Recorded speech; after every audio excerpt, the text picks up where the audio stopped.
যে মহান মনি অত্যন্ত মেহেরবানি করে আমাদের সকলকে যথাসময়ে পবিত্র মসজিদে জুমার নামাজ পড়ার জন্য উপস্থিত হওয়ার তৌফিক দিলেন।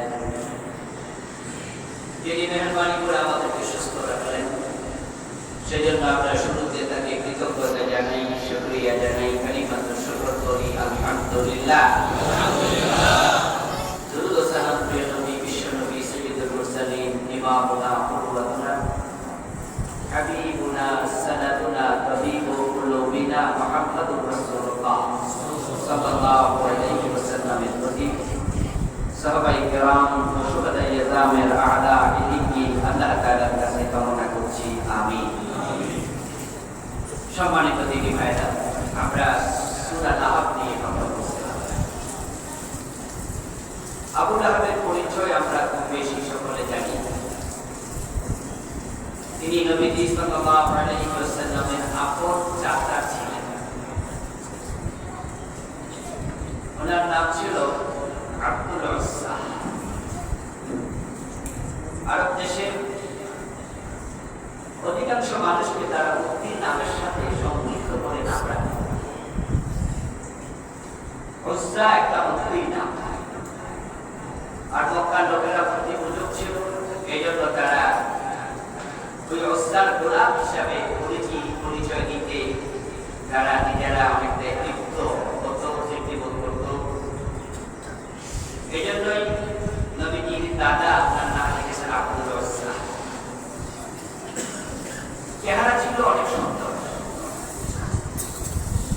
লাহাব শব্দের অর্থ হল অগ্নিশিখা, মানে আগুনের উপরের অংশ।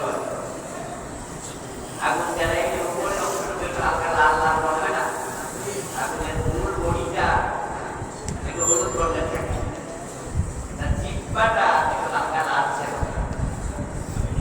এটা হলো লাহাব। আবু লাহাবের চেহারা ছিল সুন্দর চেহারা, এই জন্য পরবর্তী লোকেরা তাকে আর আব্দুল উজ্জা না ডেকে আবু লাহাব, আবু মানে সার, মানে বালা, আবু দার বাড়িওয়ালা। আবু শব্দের অর্থ বাবা, কিন্তু আবু শব্দটা ক্ষেত্র বিশেষ অর্থ সেই আবুল মান, সম্পদের মালিক। আবু লাহাব মানে হচ্ছে উজ্জ্বলতার মালিক, অগ্নিশিখা, সৌন্দর্যের মালিক। চেহারা সুন্দর হলে তো আল্লাহর ওলি হয়, ঠিক না?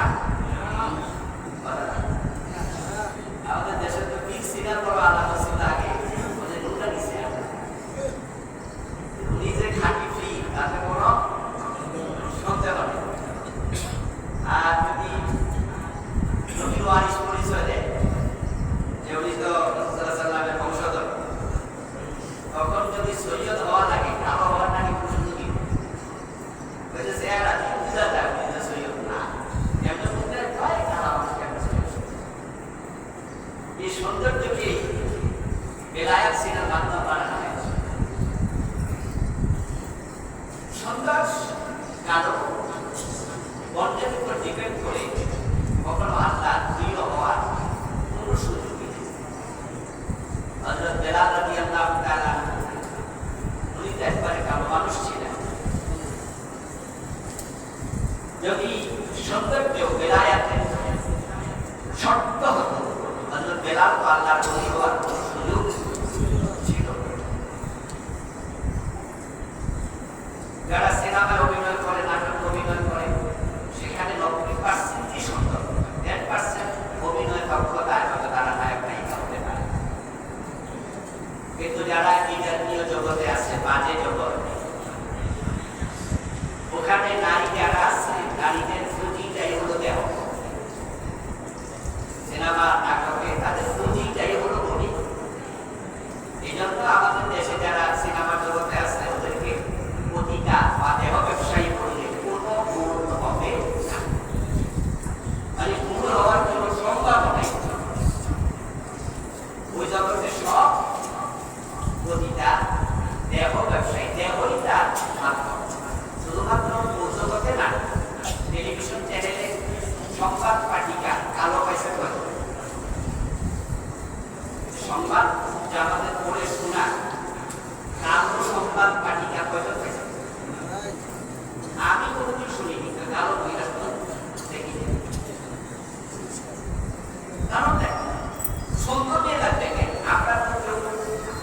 সংবাদকে হচ্ছে সেটা দেখতে যাই। আমরা দেখতে যাই সংবাদটাকে প্রকৃত বাংলায় চমৎকার করে একটু উপস্থাপন করতে দেব। সংবাদটা যথাযথ দেয়া, ভাষাটা সুন্দর ছিল। যদি সে প্রকৃত বাংলায় সত্য উচ্চারণ করে সংবাদটা ডেলিভারি করতে পারে তাহলে সে কাজ করলে অসুবিধা হতে পারে। কিন্তু না, টেলিভিশন যারা বানাইছে, চ্যানেল মালিকেরা কয় এটা আমাদের ব্যবসার আর একটা মাধ্যম। এই জন্য সংবাদ পাঠিকা সুন্দরই হওয়া যায়, একটা করে যারা সংবাদ দেখবে তারা সংবাদ শুনতে মজা হবে। এটা আরেক ব্যবসা। এখন আমি যেখান থেকে কথাটা আসলাম সেটা হলো আল্লাহ সুন্দর ছিল, একে আল্লাহ বলেছিল আমার ভালো বোঝেন, ভালো আনন্দ থেকে ভালো মানে অভিশাপ। এবার তো শব্দ বুঝছেন, আল্লাহ আল্লাহ বলেছিল না ভালো ছিল, দেখতে কেমন ছিল? সুন্দর বলে গেলার এটা মাথা থেকে বের করে দিতে হবে। এটা আমাদের দেশে কিছু মন্তব্যের যে ভণ্ডামি ব্যবসার একটা পুঁজি। আল্লাহ দেখতে সুন্দর ছিল। নবী সাল্লাল্লাহু আলাইহি ওয়াসাল্লামের বাবার বড় ভাই, নবী সাল্লাল্লাহু আলাইহি ওয়াসাল্লামের 9 বছর ওনার বাবা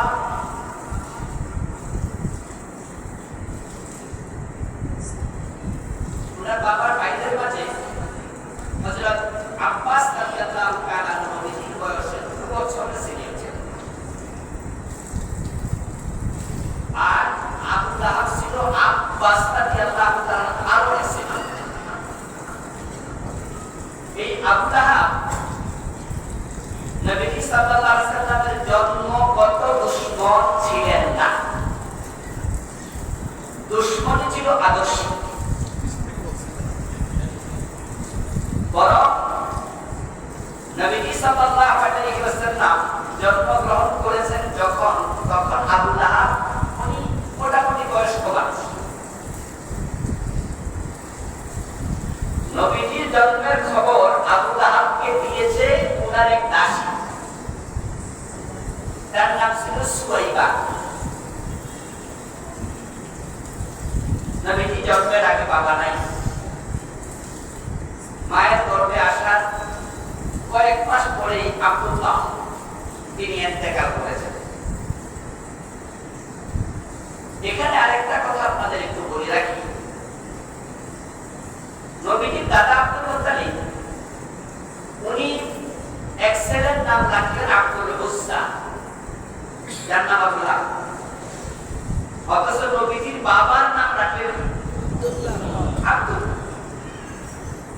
একই ব্যক্তি এক ছেলের নাম রাখছে মুফতি গোলাম, আরেক ছেলের নাম রাখছে আল্লাহ। দৃষ্টিভঙ্গি বুঝতে হবে। আমাদের ওয়াজ নেয়ার মতো সামর্থ্য সকলের থাকে।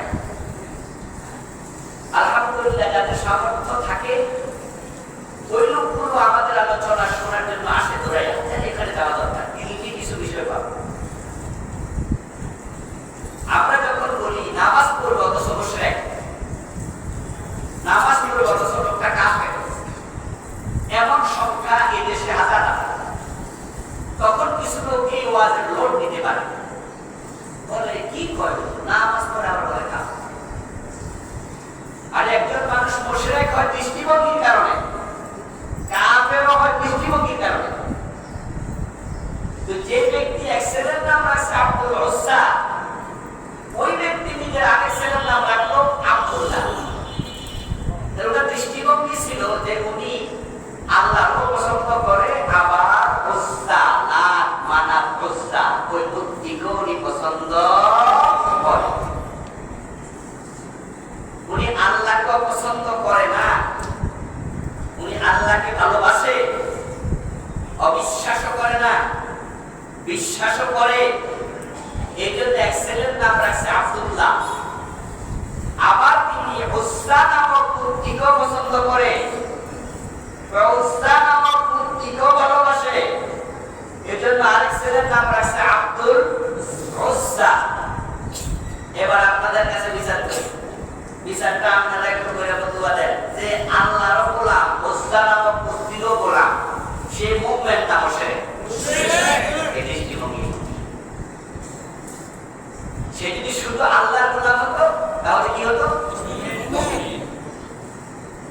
সে ওসাকেও ভালোবাসে, বিশ্বাস করে, আবার আল্লাহকেও ভালোবাসে, আল্লাহকেও বিশ্বাস করে।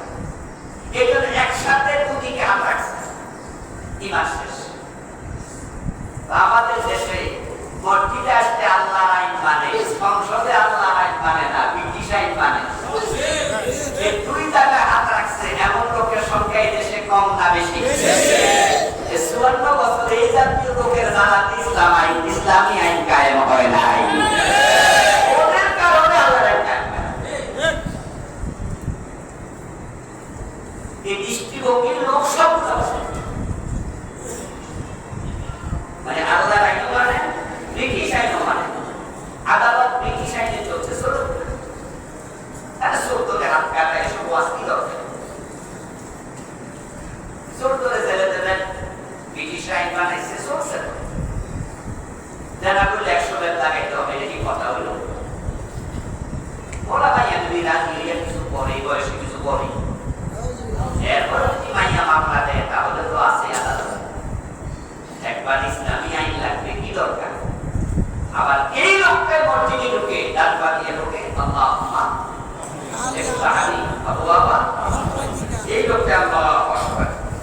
যদি একটু বেশি রং হুজুরের পানি আছে, হুজুর ভুল করছে সারা হয়, কারণ মানে আল্লাহর আইন মসজিদে আল্লাহ তো, এখানে আল্লাহর আইনের কাবিল করার কোনো সুযোগ নেই।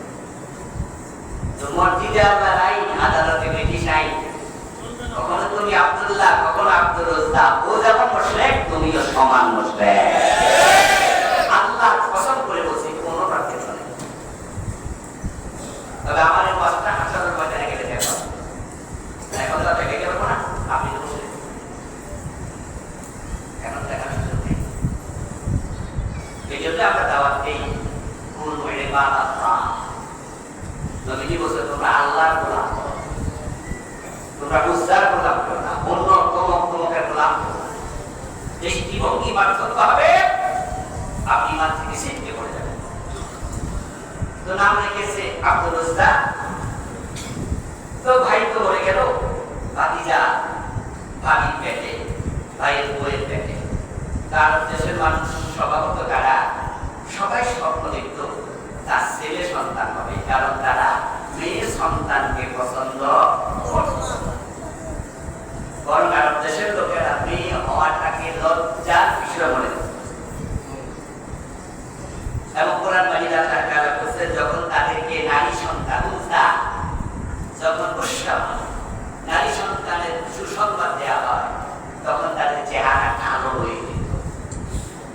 কোন কোন বাবা মেয়ে সন্তান জন্ম নিয়েছে লজ্জা থেকে বাঁচার জন্য নিজে এটাকে জীবিত অবস্থায় মাটিতে পুঁতে দিত।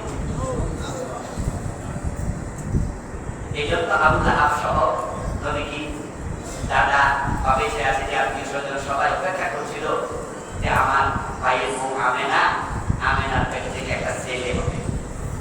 মেয়ের আশা তারা করতই, ঠিকই আলহামদুলিল্লাহ 4 তারিখের সময় রবিউল মাসে 12 তারিখে অধিকাংশ ঐতিহাসিক বর্ণনা, আবার 9 তারিখের কথা বলেছেন কেউ কেউ।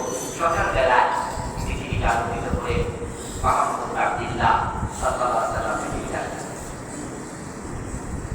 দাসী সুয়াইবা ওই বাচ্চা প্রসবের কাজে তিনি সহযোগিতা করেছেন। যখন রাসূল দুনিয়া আসলেন, সুয়াইবা ঘর থেকে বের হয়ে আওয়াজ দিয়ে বলছে, এই আব্দুল্লাহ ছেলে হয়েছে, আব্দুল্লাহ ছেলে হয়েছে। এই খবরটা নিয়ে তার মালিক আবু লাহাবের কাছে দিয়ে গেলেন, তাই খবর দিলেন আপনার ভাইয়ের কিন্তু ছেলে হয়েছে। আবু লাহাব তখন তাকে হাতিয়া দেওয়ার মতো, গিফট দেওয়ার মতো সামনে কিছু পায় নাই। পকেটে হাত দিয়ে আমরা খুশি হয়ে তার 100 টাকা 500 টাকা 1000 টাকা দিই, সামনে কিছু থাকলে গিফট দিয়ে দিই।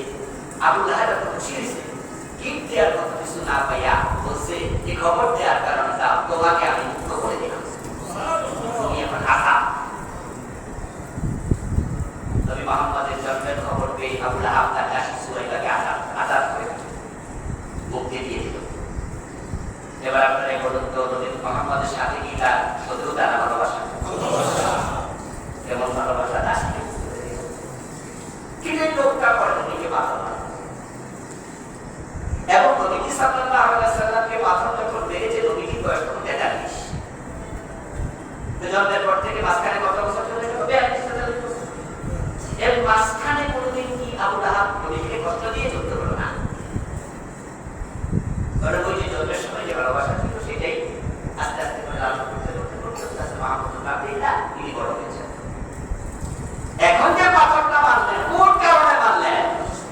হলো আজকের আলোচনা পাত্র। এটা সূরা লাহাবের পরিমাণ।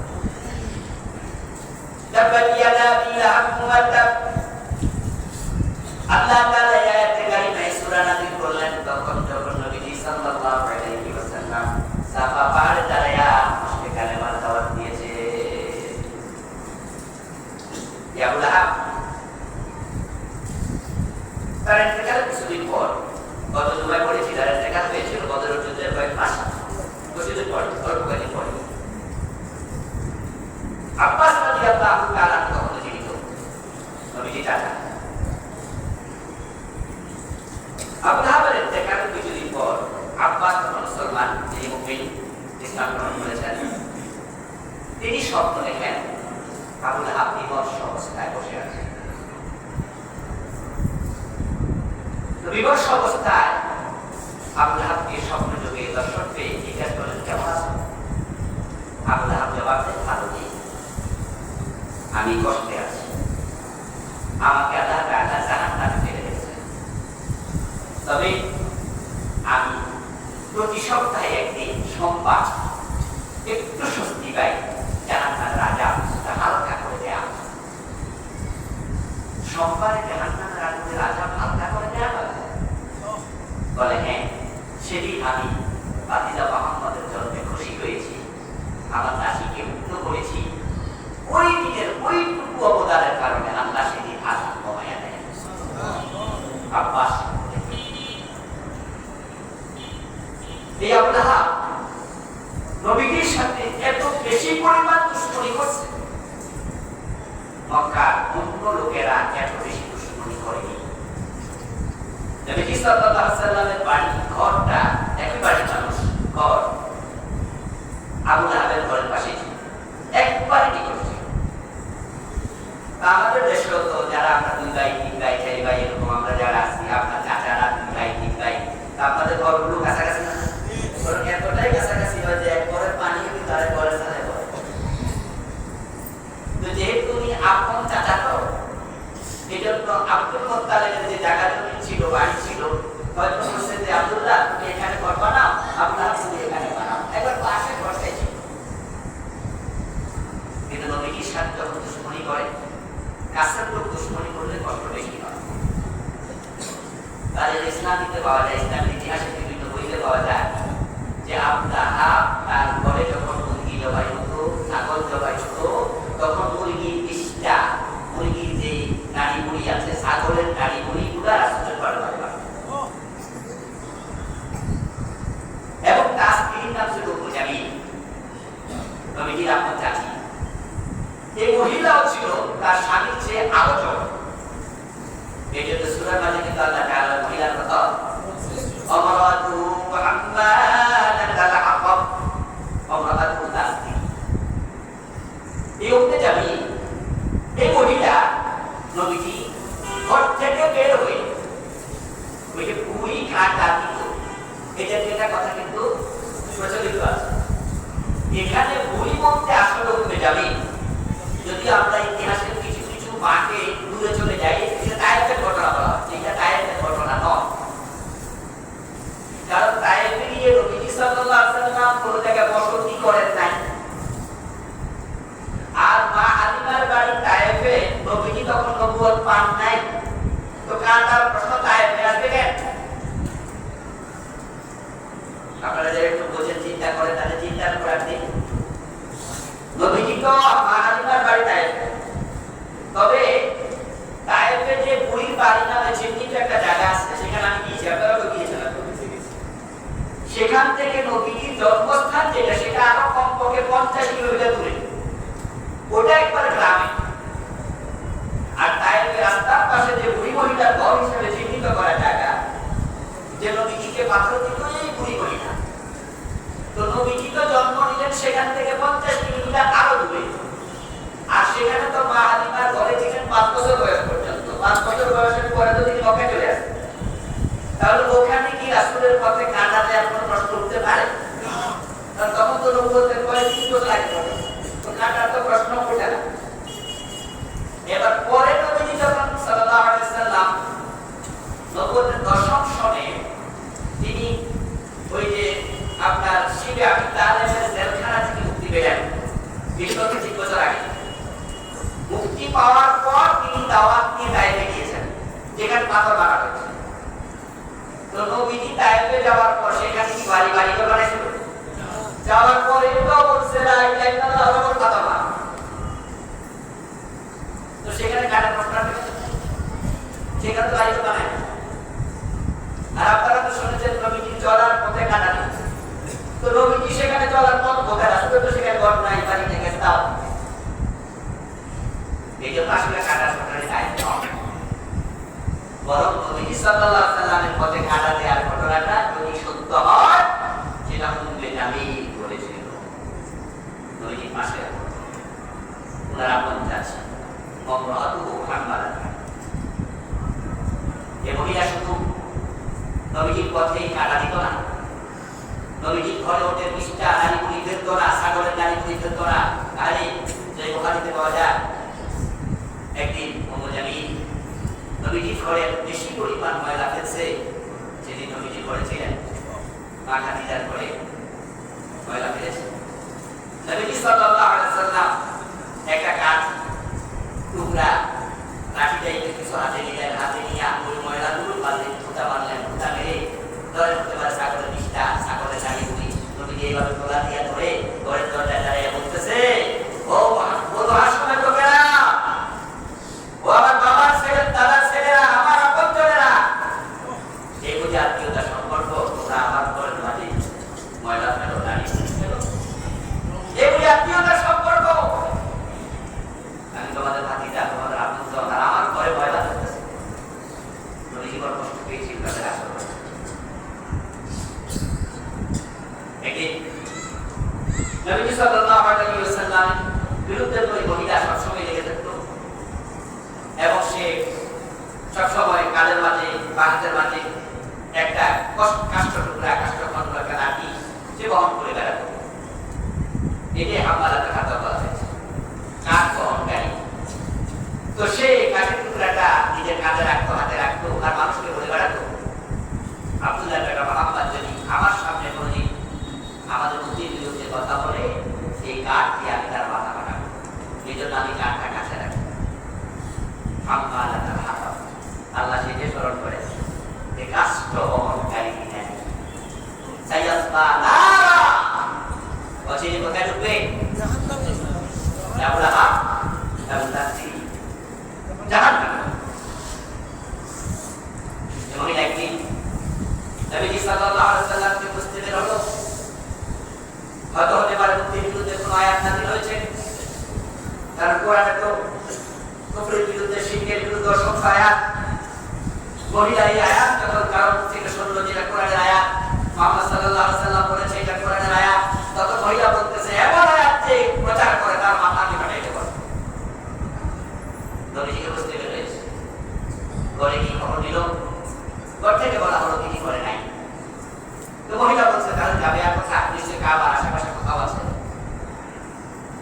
সামনে গিয়ে নবীজিকে পেলে মাথায় আঘাত করবে। আবু বকর সিদ্দিক রাদিয়াল্লাহু তাআলা বলতেছেন, আমি দেখতে পেলাম মহিলা কাঠ হাতে নিয়ে আমাদের দিকে আগাচ্ছে, কাবার দিকে। নবীজিকে আমি বললাম, ইয়া রাসূলুল্লাহ, উম্মে জামিলের আগমনের ধরনটা আমার কাছে ভালো লাগছে না, তার হাঁটা চলা ভাবভঙ্গি আমার কাছে কেন জানি শরীর খারাপ লাগতেছে। সে আপনাকে পেলে কোনো বেয়াদবিমূলক আচরণ করে ফেলতে পারে। নবীজি বলেন, আবু বকর তুমি টেনশন করো না, সে যদি খারাপ কোনো চিন্তা নিয়ে আমার কাছে আসে, আমি আশা করি সে আমাকে দেখতেই পাবে না। এই কথা বলে নবীজি কোরআনতে বাস করলেন। এর মাঝেই উম্মে জামিল একবার নবীজির কাছে এসে আবু বকর সরণীতি বললেন, এসে বলছে, আবু বকর তোমার সঙ্গী কোথায়? আবু বকর তোমার সাথী কোথায়? মাহফুজুল্লাহ পিতা কোথায়? আবু বকর সিদ্দিক তখন বুঝে ফেলেছেন নবীজি যেটা বলছে সেটাই সে দেখতেই পাচ্ছে না। তখন আবু বকর সিদ্দিক বললেন, কেন তাকে বলছো? সেটা দেখো তো বেরিয়ে আসতে তাকে আমি সাহায্য করছি, সে নাকি আমাদের বুদ্ধির বিরুদ্ধে কথা বলে। এটা কিছু কথাবার্তা বলে উম্মে জামিল চলে গেল। এর মাঝে আল্লাহ তাআলা কোরআনে একটা আয়াত নাযিল করে দিলেন, إذا قرأت القرآن جعلنا بينك وبين الذين لا يؤمنون بالآخرة حجابا مستورا. سبحان الله. إذا قرأت القرآن جعلنا بينك وبين الذين لا يؤمنون بالآخرة حجابا مستورا. আপনি যখন কোরআন তেলাওয়াত করতে থাকেন আমি কাফেরদের মাঝে আর আপনার মাঝে একটা পর্দা দাঁড় করাইয়া দেই। এটা পর্দা তখন সে আপনাকে দেখতে পাই আমি আল্লাহ আপনাকে আড়াল করে দিয়েছি। এই হচ্ছে আল্লাহ কাছ থেকে জগৎ চরিত্রের মহিলা নবী সাল্লাল্লাহু আলাইহি ওয়াসাল্লাম আলাদা হয়েছিলেন তার আপন থেকেই যখন তার বয়সে দাঁড়িয়েছে নবুয়ত পাওয়ার প্রথম 3 বছর নবী ইসলামের প্রচার করেছেন অপ্রকাশ্যে গোপনে, কিন্তু 3 বছর চলে যাওয়ার পর আল্লাহ তাআলা কোরআন মাজিদের আয়াত নাযিল করলেন কোরআন দিন আশিরা তাকান আকরাবি এ রাসূল আর গোপনে নয় আপনার আপনজন আপনার যারা আত্মীয় স্বজন তাদেরকে জাহান্নামের ভয় প্রদর্শন করুন। এই আয়াত নাযিল হওয়ার পর তিনি বুঝলেন যে এখন থেকে আর গোপনে দাওয়াত দেওয়ার সুযোগ নেই, এখন প্রকাশ্যে আসা দরকার। আমরাও যারা আছি আমরাও কিন্তু আমাদের জীবনের বিভিন্ন স্টেজে আমরা কখনো কখনো ইসলামের পক্ষে আসলেও আমরা প্রকাশ করি না। আমরা মনে করি যে আমি যে আইডিওলজি লালন করি আমার আইডিওলজি যদি প্রকাশিত হয় তাহলে সমাজের কেউ তো আমার বিরুদ্ধে চলে যেতে পারে, অথবা আমার যে দুনিয়ার সুযোগ সুবিধা আছে এই সুযোগ সুবিধা কিছুটা কমে যেতে পারে, অথবা আমি বাধার মুখোমুখি হতে পারি। তাহলে পাবলিকের বিরোধিতা, বাধার সম্মুখীন হওয়ার আশঙ্কা, অথবা নিজের সুবিধা থেকে বঞ্চিত হওয়া ইত্যাদি কারণে আমরাও কিন্তু কখনো কখনো আইডিওলজি গোপন রাখি। এখন ইসলামের যে দৃষ্টিভঙ্গি সেটা হচ্ছে আইডিওলজি গোপন রাখা যায়। যদি আপনি মনে করেন যে নবীজির প্রথম 3 বছরের চিন্তা আমার মাথায় আছে যে আমি কিছুদিন পরে ইনশাআল্লাহ পরিবেশ বাইরে প্রকাশে চলে যাব, তাহলে হিকমতের আলোকে এটা ইসলাম পরিবর্তন করবে। যেহেতু নবীজির জীবনে 23 বছরের নবুয়তে 3 বছর গোপন ছিল, তা আপনি গোপন থাকেন, কিন্তু আইডিওলজি ক্লিয়ার থাকবে, প্রকাশটা গোপন। আপনি মুমিন, আপনি অবস্থা পড়ে গেল আল্লাহর কাছে বলতে পারবেন যে আল্লাহ আমি প্রকাশ করতে চেয়েছি পরিবেশ বাইরে। তার পক্ষে আরেকটা দলিল হলো রাসূলের হিজরতের পথে গুহায় আশ্রয় নেওয়া। নবীজি সাল্লাল্লাহু আলাইহি ওয়াসাল্লাম 3 দিন ছিলেন গায়ে তাওরে। এই গায়ে তাওরে 3 দিন থাকা অবস্থায় কিন্তু আবু বকর সিদ্দিককে বলেছিলেন লা তাহজান ইন্নাল্লাহা মা'ানা। গায়ে তাওর ছোট্ট গুহা যেটাতে মাথা তুলে বসা যায় না। গায়ে হারা অনেকে ঢোকে, গায়ে তাওরে সকলে যায় না। আমি গায়ে তাওরে ঢুকেছি আলহামদুলিল্লাহ।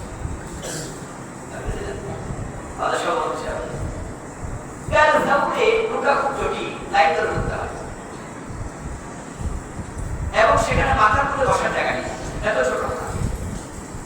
নবীকে আবু বকর সিদ্দিক রাদিয়াল্লাহু তাআলা এর সাথে নিয়ে গায়ে তাওরে অবস্থান করছেন 3 দিন। আবু বকর সিদ্দিক বলছেন যে আমি কাফেরদের পা দেখছি, তারা যদি নিজের পায়ের দিকে তাকায় তারা আমাকে দেখে ফেলবে, আমাদেরকে দেখে ফেলবে। নবীজি জবাব দেন দুশ্চিন্তা করো না, আল্লাহ আমাদের সাথে আছে। তো দুশ্চিন্তা না করলে পরে লোকেন, আর দুশ্চিন্তা যদি না থাকে লুকে লোকেন। লুকানো প্রমাণ করছে উনি টেনশনে আছে। এবং আমরা যখন কোন জায়গায় লুকাই, পুলিশ ধরে দিলে লুকাই, পরিবেশ খারাপ হলে লুকাই, তখন কি আমরা শখে লুকাই? লুকানোটাই প্রমাণ করছে টেনশন আছে। আবার সঙ্গীকে বলতেছে টেনশন করো না, কেমন কথা? এটা তো ধার্মিক হয়ে বাস্তবতা করলো। আসলে নদীর ভয়ে লুকান নাই, টেনশন লুকান নাই। ইন্নাল্লাহ মা'ানা শব্দই প্রমাণ করে তিনি লুকাইছেন এটার জন্য যে আল্লাহ আমার উম্মতকে শিখাচ্ছে যদি তোমাদের জীবনে জাতীয় পরিবেশ আছে তাহলে লুকানোটাও সুন্নাহ। আমাদের দেশে গত 17 বছরে যারা ঢাকা ইউনিভার্সিটি, জাহাঙ্গীরনগর বিশ্ববিদ্যালয় ইসলামের পক্ষে কাজ করছে, প্রকাশ্যে করছে না লুকাইয়া? প্রকাশ্যে করার কোনো পরিবেশ ছিল না, বরং আমরা শুধুমাত্র একটা স্ট্যাটাস দিছিল, তাও কিন্তু সেখানে ইসলাম ছিল না। শুধুমাত্র গঙ্গা কোন নদী জানি আমাদের, ওই যে ফেনী নদীর পানি, ওই পানি ভারত আর বাংলাদেশের পানি, ওই হিস্সা পানির হিস্সা আমরা পাই। ইন্ডিয়া কেন পানি দেবে না? দেশের পক্ষে লিখেছে, এতেই তাকে সিঁড়ি ত্যাগ দিয়া পিকাইয়া মেরে দেবে। আরে আসলে সিঁড়ি করতো তো দবাই করে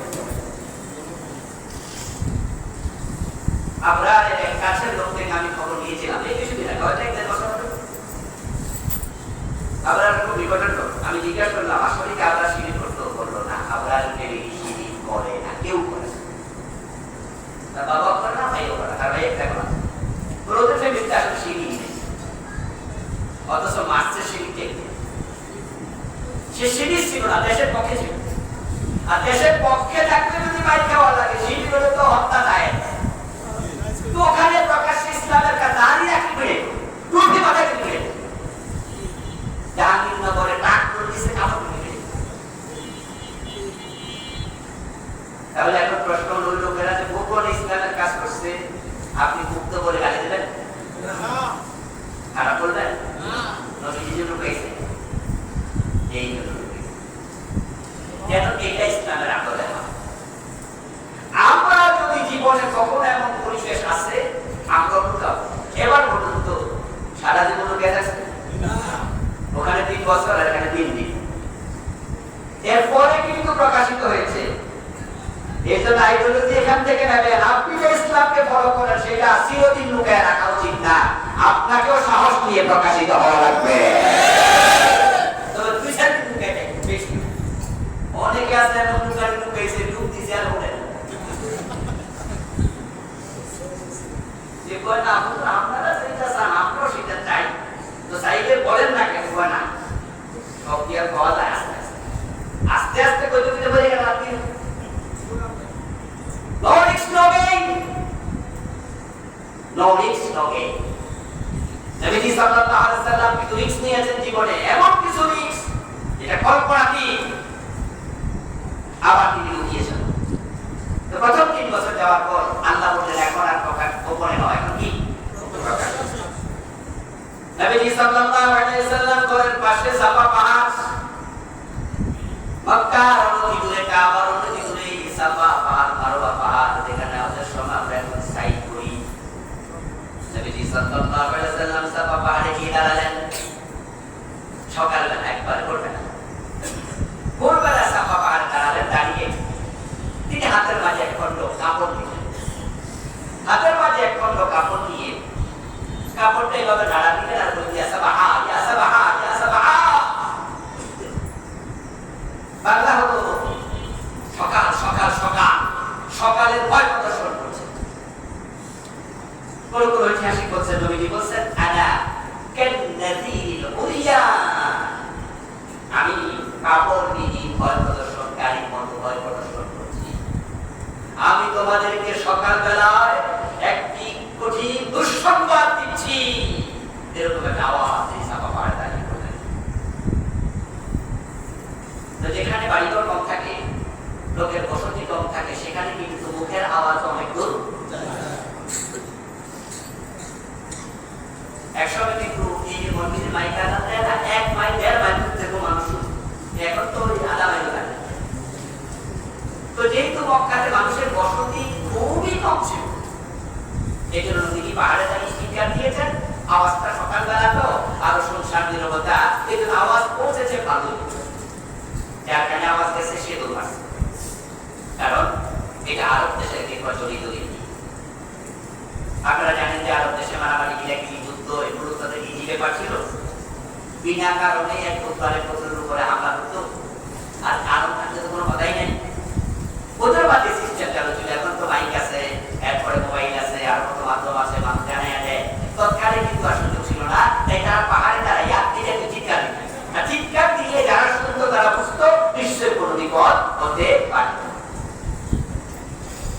সাল্লাল্লাহু আলাইহি ওয়াসাল্লামের আওয়াজ শুনে যাদের কান পর্যন্ত আওয়াজ গেল তারা কেউ নিজেরা দৌড় মারলো, কেউ নিজেরা আসতে পারে নাই তো বাবা ছেলেরে পাঠাইছে।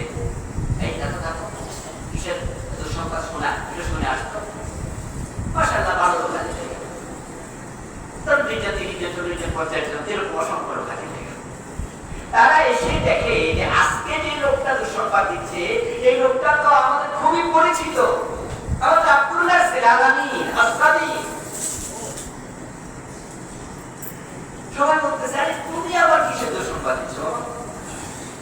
এখানে এই সংবাদ শোনার জন্য নবীজি আপন চাচা যাকে নিয়ে আমরা আজকে কথা বলছি আমরা নবীজি সাল্লাল্লাহু আলাইহি ওয়াসাল্লাম পাহাড়ের উপরে তারা একটু নিচে। এবার তারা জানতে চায় আব্দুল্লাহর বেটা মুহাম্মদ তুমি কি দুঃসংবাদ দিচ্ছ একটু বলো, ব্যাখ্যা করো, আমাদেরকে জানাও।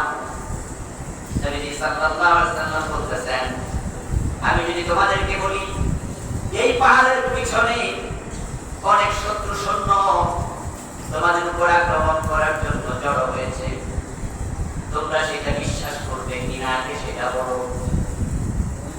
তারা সকলে সমস্যারে জবাব দিল তুমি বললে আমরা বিশ্বাস করবো, কোনো প্রমাণ দরকার নাই, তুমি বললে বিশ্বাসের জন্যই করবো, কারণ তোমাকে আমরা কাছ থেকে চিনি, তুমি জীবনে কোনোদিন মিথ্যা কথা বলো না,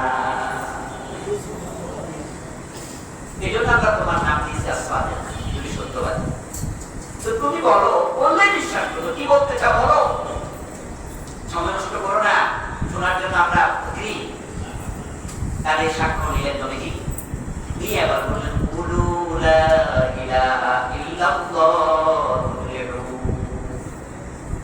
তাহলে আমি তোমাদেরকে বলছি তোমরা সকলে তো জাহান্নামের দিকে দৌড়াচ্ছ, আমি বলছি তোমরা বলো লা ইলাহা ইল্লাল্লাহ, তাহলে তোমরা জাহান্নাম থেকে মুক্তি পাবে, তোমরা সফল কাম হয়ে যাবে।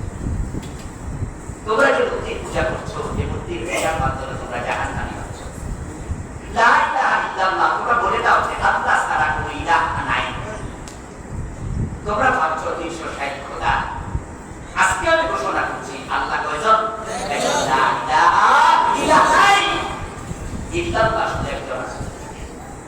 নবীজি সাল্লাল্লাহু আলাইহি ওয়াসাল্লাম এই কথা বলার সাথে সাথে সর্বপ্রথম রিঅ্যাক্ট করলো এই আল্লাহ, এবং তার বিয়ের শানটা ছিল জগৎ। সেই নিচের দিকে একটু উপর হয়ে একটু পাথরের টুকরা হাতে নিল এবং পাথরের টুকরাটা হাতে নিয়ে নবীজি সাল্লাল্লাহু আলাইহি ওয়াসাল্লামের চেহারার দিকে দেখল এবং সে বলল তাব্বান লাকা ইয়া মুহাম্মদ আলিকা জামাতা, মুহাম্মদ তুমি ধ্বংস হয়ে যাও, তুমি কি এই জন্য আমাদেরকে দিয়েছ? নবীজি সাল্লাল্লাহু আলাইহি ওয়াসাল্লামের সাথে আবু লাহাবের এই আচরণটা আল্লাহ পছন্দ করেন নাই। আসলে পছন্দ করার মতো আচরণ বদদুয়া দিয়েছে, গজবের বদদুয়া, ধ্বংসের বদদুয়া, এটা তো আছে, আবার পাথর মানলো, আবার পাথরটা মানলো কে? নিজের আপন চাচা। এখানে আদর্শিক বিষয় ফুটে ওঠে। দেখেন যে লোকের জন্মে নিজের দাসীকে মুক্ত করে, আজকে সেই ভাতিটাকে ধ্বংস কামনার জন্য নিজে পাথর মানে।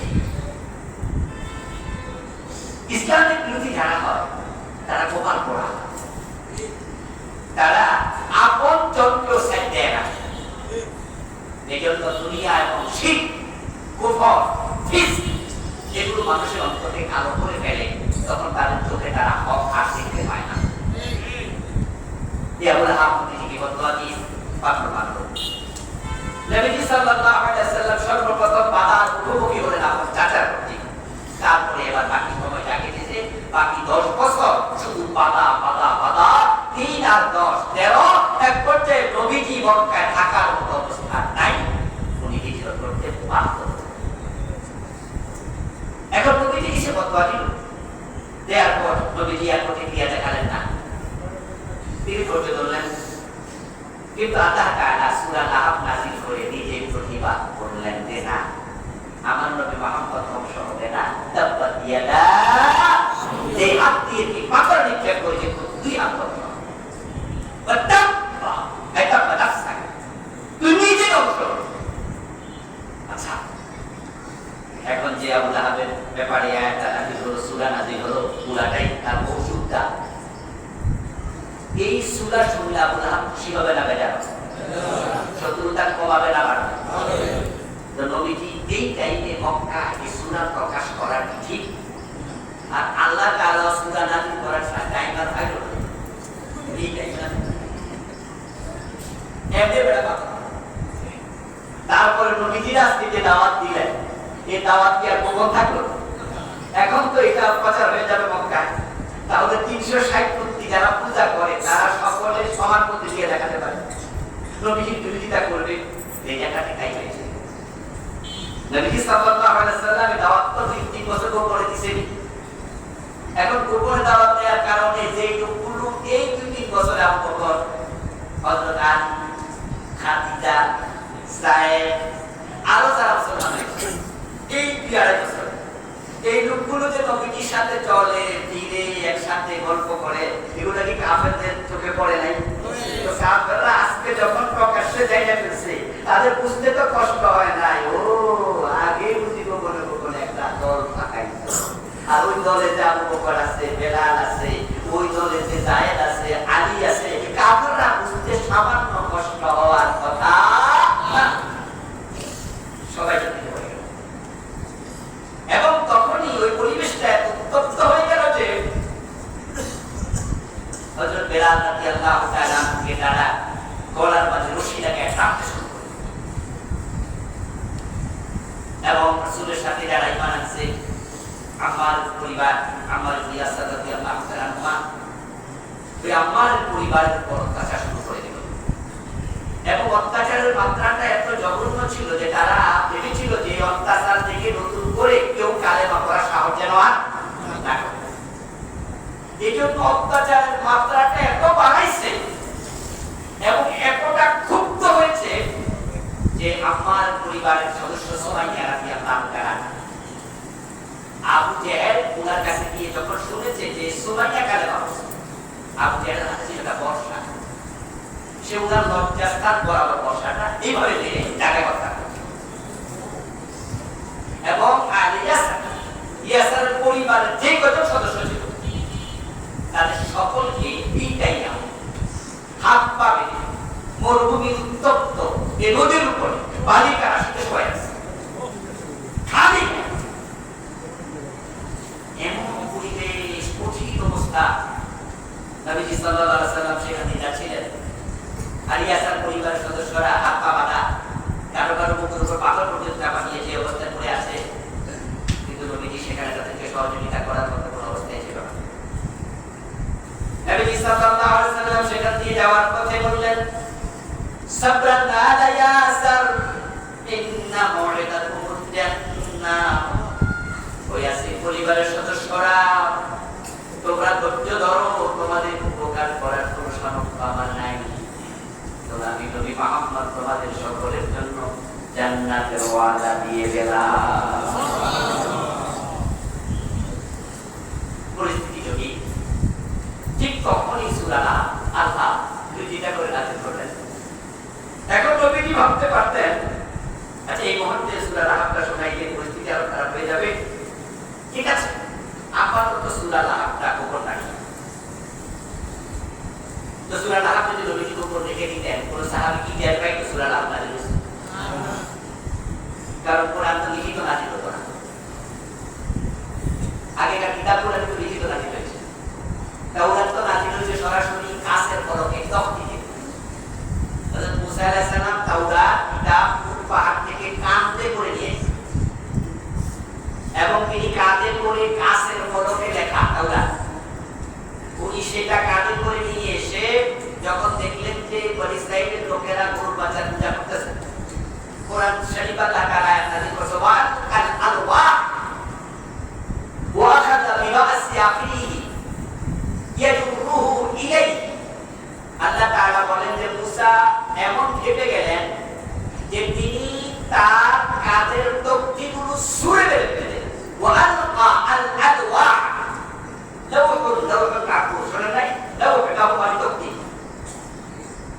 الالواح الالواح شنو هو بس যে মুসা নবী কাদের তকতি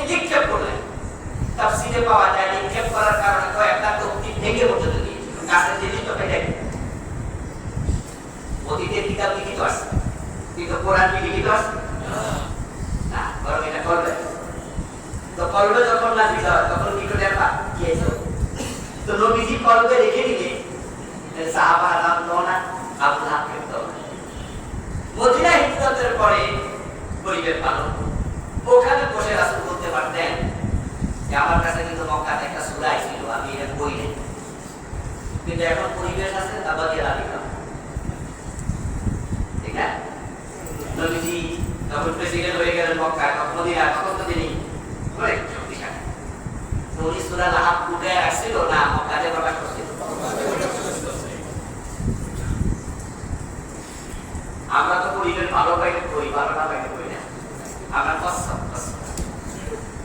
কসম যদি দেখে পরিবেশ ভালো মাথা বাইক করে, আর পরিবেশ খারাপ দেখলে মাথা।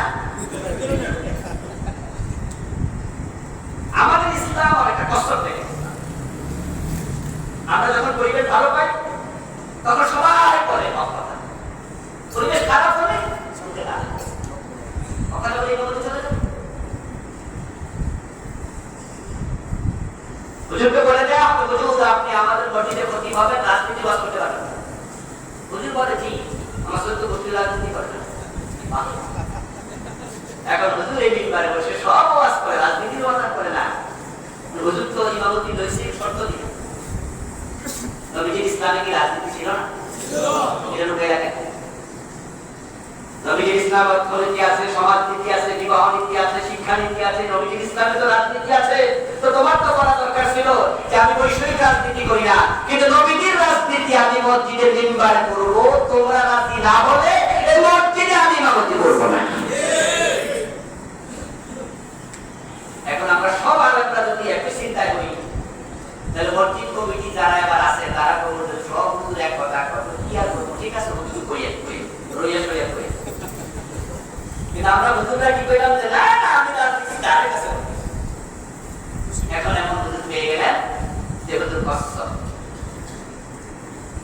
আপনি হুজুরকে জিজ্ঞাসা করুন এখান থেকে আলাদা জিজ্ঞাসা করবেন পার্সোনাল কন্ট্রাক্টে যে হুজুর আচ্ছা আপনার এই মসজিদে আমি তো 5 বছর জমা করব, এই খতিবের মিম্বারের খতিব অবস্থায় আপনি একদিনও রাসূলের রাজনীতি নিয়ে কোনো কথাই বললেন না। আচ্ছা রাসূলের জীবনে কি রাজনীতি নাই?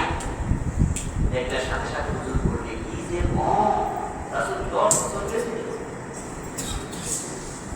আবু বকর ওমরের জীবনে রাজনীতি নেই। ওই হুজুর বলবে আছে মানে নিশ্চয় আছে, তা আমরা কোন থাকে ওই ইমামতি না করি, তাহলে পরিবেশ নাই, কথা বলে নাই, এই হুজুর কসম বিষয়ও তার রাসূলের জীবনে রাজনীতি আছে, বলে না কসম। কসম কি শ্রেষ্ঠ প্রাণী? অবধ প্রাণী, নির্বোধ প্রাণী।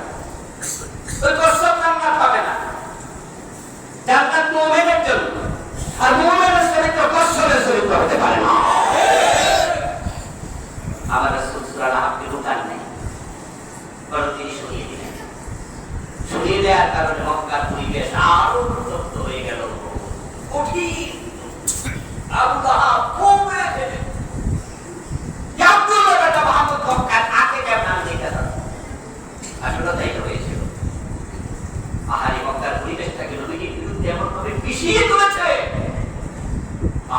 আবু লাহাব নবীজির নবুয়তের আগে তার 2টা মেয়েকে নিজের ছেলেকে বিয়ে করেছে, কিন্তু এই ঘটনার পরে 2টা মেয়েকে তালাক দেওয়া হয়েছে। আবু লাহাবের 2 ছেলে, একটা নাম উতবা আর একটা নাম উতাইবা। উতবাকে বিয়ে করেছে হযরত রুকাইয়াকে, উতাইবাকে বিয়ে করেছে উম্মে কুলসুম রাদিয়াল্লাহু তাআলা আনহা। 2 ছেলেকে নবীর 2 মেয়ে বিয়ে করেছে। তাহলে ভালোবাসা কিন্তু কম না। আমি বলেছি শুরুতে যে জন্মের আগে জন্মের সাথে সাথে দাসী সে মুক্তি করে বুঝাইছে আমি ভালোবাসি, এবং পরবর্তীতে 2টা মেয়েকে নিচে করে নিজের ছেলের বউ বানিয়েছে। নবীজি তো 4 মেয়ে ছিল না, সবার বড় রুকাইয়া হযরত জায়নাব রাদিয়াল্লাহু তাআলা ওনাকে বিয়ে দিয়েছে আবু লাস নামক এক ব্যক্তির কাছে। আর পরবর্তী 2 মেয়ে রুকাইয়া উম্মে কুলসুম 2 জনকে বিয়ে করাইছে নিজের 2 ছেলে। আর ফাতেমা জাহরা রাদিয়াল্লাহু তাআলা আনহা তাকে বিয়ে দেয়া হয়নি, নবীজি পরবর্তীতে তাকে আলীর সাথে বিয়ে দিয়েছেন, এবং ফাতেমার বিয়ে হয়েছে আলীর সাথে। প্রথম মেয়ে এক স্বামী, লাস্ট মেয়ে ফাতেমা তারও এক স্বামী। প্রথম মেয়ের আবু দাস এবং আবু দাস পরবর্তী মুসলিম হয়েছে, এক স্বামী নিয়ে দিনে দেখা হচ্ছে। লাস্ট ওয়ান 4 নাম্বার মেয়েটা ফাতেমা, উনিও বিয়ে করেছেন হযরত আলীকে এবং নবীজির ইন্তেকালের 6 মাস পরে দিনে দেখা করেছে, এক স্বামী। আর বাকি মাঝের দুইজন তারা এক স্বামী করে থাকতে পারে নাই। যদিও ইতিহাস বলছে বিবাহটা হয়েছিল একবার নাবালেগ, দুইজন মেয়ে নাবালেগ ছিল, রুকাইয়া নাবালেগ ছিল, উম্মু কুলসুম নাবালেগ ছিল। আর আরব দেশে নাবালেগের বিয়ে এভেলেবেল ছিল। এই জন্য মা আয়েশাকে রাসূল যখন বিয়ে করেন, মা আয়েশার বয়স কত ছিল? 6 বুখারী করে 6 বছর। মা আয়েশা নিজে বলছে আমি 6 বছর বয়সে আছি, এবং আমি যখন স্বামী ঘর করি সংসার করি আমার বয়স তখন 9 বছর। 18 বছর বয়সে রাসূল মারা যান, তিনি সংসারই করছেন আরো 9 বছর। যেহেতু সফর নয়, রাসূলের ইন্তেকাল পরবর্তী নয়, 18 বছর বয়সে মা আয়েশা স্বামী হারা হন। এখন 9 বছর বয়সে বিবাহ করলেন বা স্বামী করে গেলেন, 6 বছর বয়সে বিয়ে হয়। এখন 6 বছর বয়সে বিয়ে নিয়ে কোনো জালেম প্রশ্ন তোলে যে তোমাদের নবী তো নাবালেগকে বিয়ে করছে। আচ্ছা, আমার রাসূল একাই নাবালেগকে বিয়ে করলেন, তো নিজের দুইটা মেয়ে তো নাবালেগ বিয়ে করলেন। এবার আপনাদেরকে জিজ্ঞেস করি, বাংলাদেশে নাবালেগ বিয়ে হয় না? আপনাদের মা শাশি বিয়ে করছে, আমার যারা সমবয়স্ক আছে, আপনাদের নিজের আত্মীয় স্বজনের খবর নেন, আপনার দাদি বিয়ে 6 বছর বয়সে। আর বঙ্গবন্ধু শেখ মুজিব বিয়ে করছে, তার বোর বয়স কত ছিল? আপনাদের বয়স কত ছিল? অধিকাংশ 14, 15, 17, 18। আগে তো 10 বছর বয়সে এভেলেবেল। আমার আপনার চাচা দেখাতো, মানে দেখাতো বোঝেন নাকি, মানে বাবার বড় ভাইকে আমাদের কুমিল্লা দেখাবো, অনেক জায়গায় চাচা আপনি বড় চাচা থাকবে না। আমার বোন বলেছে যে বিয়ের পরে আমি অনেকদিন আমার বাবা বাড়ি ছিলাম, পরবর্তীতে খেলার সাথে নিয়ে আমার এখানে 7টা পুত্র তুলে। তাহলে এই নাবালেগ বিয়ের প্রবণতা, এই সিস্টেমটা এটা আগে বাংলাদেশেও ছিল, আজ থেকে 20 বছর 25-30 বছর আগে, আর আজ থেকে 7-4 বছর আগে এভেলেবেল ছিল। এখন বাল্য বিবাহ প্রতিরোধের জন্য আইন হয়েছে। এই আইনটা সীমা লঙ্ঘনের আইন। আমি আবার এই কথা বলি না যে 7 বছর 8 বছরের মেয়ে বিয়ে, বরং আমি বলি যে বিয়ে জায়েজ, কিন্তু আমি যেটা বলি যে মেয়েটা পরিপক্কতা আসুক, মানসিক শারীরিক, তারপরে বিয়ে দেয়, এটা ঠিক আছে। কিন্তু 14-15 বছরে গেলে শারীরিক পরিপক্কতা এসে গেলে বিয়েতে কোনো আপত্তি করা উচিত? সে মৃত্যু বাবা একটা মেয়ে, যেটা সেই সিনেমা ছোট্ট অভিনেত্রী ছিল, নাটকে নাকি, সে 16 বছর বয়সে বিয়ে করছে, এখন তার বয়স 15 না 16। এটা নিয়ে আমাদের পত্রিকা আমাদের মাথা খারাপ হয়ে গেছে, হারামি মাথা। ওর বিরুদ্ধে মামলা দেওয়ার জন্য কেউ আগাম ঘরে মেয়েটা বলতে বাধ্য হয়েছে, কালের পত্র রিপোর্ট করেছে যে আমার বয়স 16, আমরা পাবনা সম্পন্ন করেছি, তবে রাষ্ট্রীয় আইনে 18 বছর, এই জন্য 2 বছর গেলে এটা আমরা রেজিস্ট্রি করব। তখন এবার ওরা কামছে ডাক্তার এখনো প্রমাণ নেই, যদি প্রমাণ থাকলে মামলা দিয়ে। আমাদের দেশে ক্লাস 9 এ পড়ে প্রেম করে বেড়া এমন মেয়ে আছে না? ওদের জন্য আইন কয়টা বানিয়েছে? ক্লাস 8 এ প্রেম কইরা গর্ভবতী হয়ে গেছে, বাচ্চা মা হয়ে গেছে, এমন ঘটনা বাংলাদেশে নাই? 8 বছর পড়ায় চলে গেছে, এমন ঘটনা নাই? ওদের জন্য কোন আইন আছে? এই জন্য বলছি হারামি কর। বিবাহ কত জিনিস, সময় কমে গেছে, যা নবীজি সাল্লাল্লাহু আলাইহি ওয়াসাল্লাম দিয়ে দিলেন দুইজন নাবালেগা। কিন্তু আবু লাহাবের শত্রুতা এমন পর্যায়ে গেল, সে ছেলে উতবা উতাইবা দুইটাকে বাধ্য করলো মাইয়া না রাখতে। 2 ছেলে কোথা রাখতে, এবং ছোট ছেলে উতাইবা সে তো সীমালঙ্ঘনকারী ছিল, তার বাবার মতো জালেম ছিল। সে নবীজি সাল্লাল্লাহু আলাইহি ওয়াসাল্লামের মেয়েটা তালাক দিয়া সাথে করে নবীজির বাড়িতে আনলো। বাড়িতে এনে ঘরের দরজা জ্বালায়া মুহাম্মদ মুহাম্মদ বলে ডাকলো। রাসূল ঘর থেকে বের হলেন, তখন বললেন তোর মেয়েকে তালাক দিলাম, তোর বাড়িতে রেখে গেলাম। এটা বলে নবীজির চেহারার দিকে থুতু নিক্ষেপ করলো। বড় ছেলে উতবা তালাক এই বিয়াদবিটা করে, আর উতাইবা তালাক দিল থুতু মা শ্বশুর। দুনিয়ার সেরা নবী সেরা মানুষ, উনি কিছুই করলেন না, ধৈর্যশীল, কিন্তু আল্লাহ সহ্য করলেন না। কয়েকদিন পরে এই মোতাইবা ব্যবসায়িক কাজে সিরিয়া রওনা দিয়েছে। রাতের বেলা এক জঙ্গলের পাশে কাফেলা থেমেছে। রাতের বেলা সেখানে বাঘ এসে তাকে ছিঁড়ে খাবে। এই আবু লাহাবের বিরুদ্ধে আল্লাহ তাআলা বললেন, মা আপনা আনহু মালুহু ওয়া মা কাসাব। বদরের যুদ্ধের কিছুদিন পর আবু লাহাবের গায়ে এমন অচেনা এক রোগ ধরলো, পুরা শরীর পচে গেল। পচা গলা অবস্থায় মক্কার লোকেরা তাকে পরিত্যাগ করলো, সাথে রাখতে মানুষরা চায় না। তখন এই আবু লাহাবের দেহটাকে জীবিত অবস্থায় মরুভূমিতে রেখে আসলো, ওখানে সে পচে গেছে বলে। আল্লাহর রাসূল আবু লাহাব শেষ হয়ে গেল। সূরা নাহল থেকে আমরা যে শিক্ষা পাই সেটা হচ্ছে, আল্লাহ তাআলা যখন কারো বিপক্ষে চলে যায় তাকে রক্ষা করার ক্ষমতা তিনি কারো নাই। আর যে আব্দুল্লাহ যেটা মুহাম্মদ সাল্লাল্লাহু আলাইহি ওয়াসাল্লামের বিরুদ্ধে আবু লাহাবের অবস্থান ছিল, সেটা মুহাম্মদকে আল্লাহ ভালোবাসার করে আশ্রয় দিয়েছেন। এই জন্য মক্কার সবাই মিলে বিরোধিতা করেছে, কিন্তু তার কোনো ক্ষতি করতে পারে নাই। ওয়া রাফা'না লাকা যিকরাক, বরং 1450 বছর পরে আজকে আমরা নবী মুহাম্মদকে শ্রদ্ধা করে স্মরণ করি আর আবু লাহাবকে ঘৃণা করে প্রত্যাখ্যান করি।